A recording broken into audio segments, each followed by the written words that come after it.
so এইটো question range উলিয়াব দিছে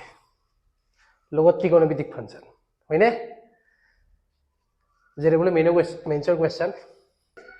সো ফাংচনটো কি দিয়া আছে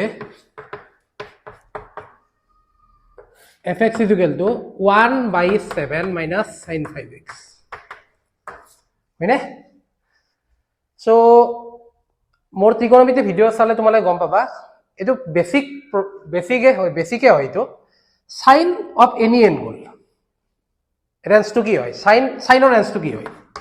-1 to 1 হয়নে সিমিলাৰলি sin 5x ৰ ৰেঞ্জ টু কি হ'ব মানে আমি কি কৰিব গৈছো এই ফাংচনটোৰ ৰেঞ্জ টু উলিয়াব গৈছো হয়নে সো sin 5x ৰ ৰেঞ্জ টু -1 আৰু 1 ৰ মাজত আছে হয়নে এটা যদি ফাংচনটো আমি উলিয়াব লাগে 1/7 minus sin 5x সবত মাইনাস লৈ ললো minus sin 5x less than equal to 1 ultimately বস্তুটো এইটো sin 5x ৰ ভ্যালুটো যদি -1 আৰু 1 ৰ মাজত থাকে minus sin 5x ৰ ভ্যালুটো -1 আৰু 1 ৰ মাজত থাকিব এটা minus sin 5x তাৰ আগত কি লাগিব আমাক +7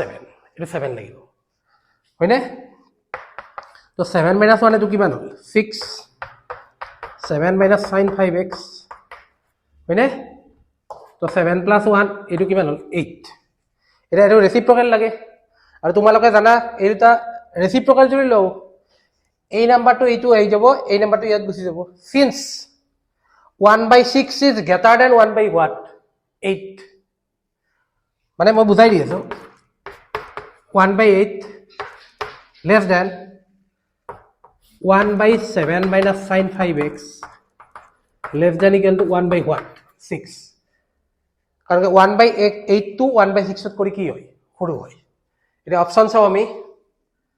1/8 আৰু 1/6 এটোতে আছে অপচন সি